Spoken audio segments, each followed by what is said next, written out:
నీ దగ్గర సొమ్ము లేదని ఈ ప్రపంచానికి నిన్ను గుర్తుపెట్టుకునే తీరిక లేదు. ఒకవేళ ఈ ప్రపంచం నిన్ను గుర్తించాలంటే ఒకటి నువ్వు గెలవాలి లేదా బాగా సంపాదించాలి. ఈ రెండూ కాకుండా నువ్వు తలకిందులుగా తపస్సు చేసిన ఇక్కడెవడు నిన్ను పట్టించుకోడు. నిరంతరం అవకాశాల కోసం పాకులాడే ప్రపంచంలో నువ్వు నిలబడాలంటే నీ అవసరం వేరొకరికి ఉండాలి. అలా ఉండాలంటే నువ్వు గొప్పగా సంపాదించాలి, లేదంటే గొప్పదేదైనా సాధించి ఉండాలి. నీకు నచ్చని పని చేయలేకపోతున్నాననేది నీ బాధ. కానీ ఇక్కడ చాలామంది కనీసం పని దొరకక పస్తులు ఉంటున్నారు. మరి నువ్వేంటి చేతిలో పని వదిలేసుకుని అది నాకు నచ్చని పని కాదు అని తన్నుకుపోతున్నావు? నీ వెనుక ఆశలు పెట్టుకున్న అమ్మ నాన్న ఉన్నారని భార్య పిల్లలున్నారు. వాళ్ళ ఆకలి కేకలంటే నీ ఇష్టమే నీకు ముఖ్యమా? సరే, అలాగైతే నీకు నచ్చినట్టుగా నువ్వుండు. కానీ ఒక్కసారి ఆలోచించు. నిన్ను పెంచిన అమ్మ నాన్న, నిన్ను ప్రేమించిన నీ భార్య పిల్లలు నీ కోసం ఎన్ని ఇష్టాలను వదులుకున్నారు అని ఒక్కసారైనా ఆలోచించావా? వాళ్ళతో పోలిస్తే నీ ఇష్టం ఎంత? ఒక్కరోజైనా వాళ్ళేదైనా అనుకుంటారేమో, వీళ్ళు చూస్తే బాగోదేమో అనుకోకుండా నీ బ్రతుకు నువ్వు స్వేచ్ఛంగా ఎప్పుడైనా బ్రతికావా? లేదు కదా. అందుకే నీకు ఆ ఒత్తిడి, ఎలా బ్రతకాలో అనే భయం. ఒక్కసారి ప్రపంచాన్ని పక్కన పెట్టి కేవలం బ్రతకడానికి ఏం కావాలో ఆలోచించుకో. అప్పుడు నిన్ను ఏ ఒత్తిడిని అధిగమించలేదు.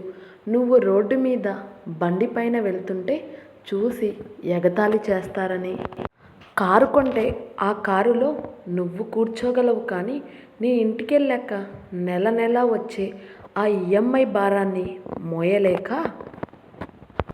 కంటి నిండా నిద్రపోలేవు.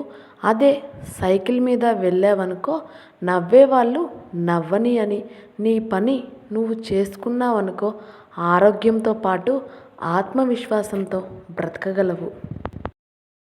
ప్రతి ఒక్కరి జీవితం ఒక కథే, కానీ మనం బ్రతికే తీరును బట్టి ఆ కథ గొప్పతనం నిర్మితమవుతుంది.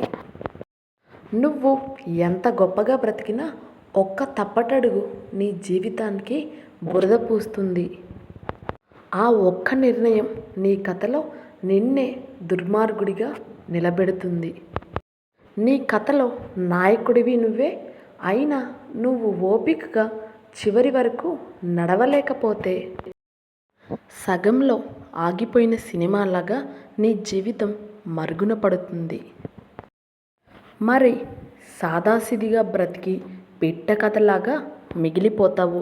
నువ్వు అనుకున్నది సాధించి గొప్ప కథగా ఉంటావో నీ చేతుల్లోనే ఉంది. మన ఉనికి తెలియాలంటే మన దగ్గర డబ్బు ఉండాలి.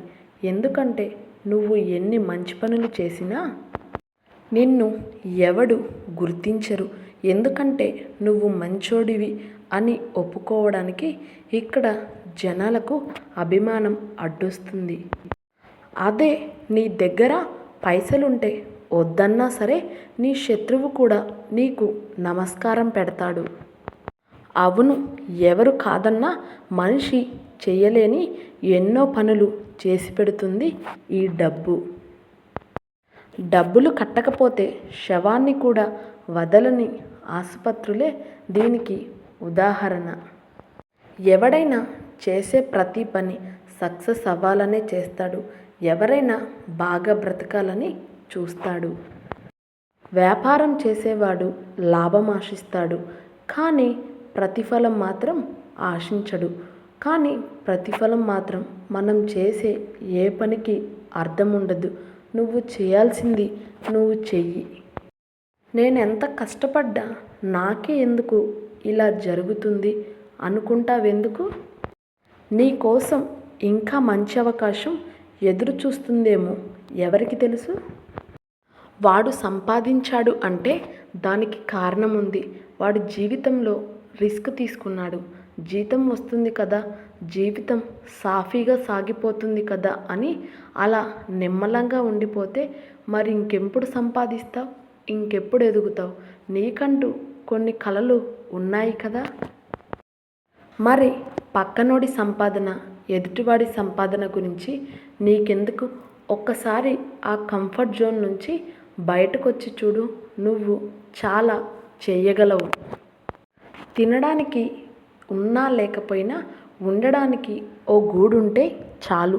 జీవితంలో ఎప్పుడు ఎవరిని అడుక్కోవాల్సిన అవసరం లేదు అంటారు. నువ్వు ఎన్ని ఊర్లు తిరిగినా, ఎన్ని ఉద్యోగాలు చేసినా, ఎంత సంపాదించినా నీ శేష జీవితం గడపడానికి ఓ చిన్న ఇల్లైనా ఉండాలి. రేపు నా అనుకున్న వాళ్ళు నిన్ను నెట్టేసినా, నువ్వు నమ్మిన వాళ్ళు ఎంత నిన్ను ముంచేసినా ఊరి గుడిలో ప్రసాదం తిని నీ ఇంట్లో నువ్వు హాయిగా ఉండొచ్చు. దరిద్రాలన్నీ నీ చుట్టే తిరుగుతున్నాయి అనిపించినప్పుడు తినడానికి కూడు లేక రోడ్డున పడ్డ కుటుంబాల బాధను తెలుసుకో. సౌకర్యాలు లేవని బాధపడే ముందు నువ్వు 3 పూటల తినగలుగుతున్నందుకు సంతోషించు. బాధలు లేనివాడు ఎవ్వడూ లేడు. ఈ లోకంలో నీ దగ్గర ఉన్న వాటి విలువని నువ్వు గుర్తిస్తే నీకు ఏ బాధలు ఉండవు మిత్రమా. నీకు తెలిసి నువ్వు తప్పు చేయనంత వరకు ఎవ్వరికి భయపడకూడదు. నీకు తెలిసి ఎవ్వరికి చెడు చేయాలనే ఆలోచన కలలో కూడా రాకూడదు. ఎదుటివాడిని తోసేసి బాగుపడదామనుకుంటే ముందుగా కూలిపోయేది నువ్వే అని తెలుసుకో మిత్రమా. ఒకవేళ నువ్వు పక్కోడి కష్టం మీద ఎదిగినా రేపన్న రోజు నీ తల తన్నేవాడు నిన్ను నిలువున చీల్చే రోజు మాత్రం ఖచ్చితంగా వచ్చి తీరుతుంది. నా వీడియో నచ్చితే లైక్ చేయడం, కామెంట్ చేయడం మర్చిపోకండి. సబ్స్క్రైబ్ చేయడం కూడా మర్చిపోకండి.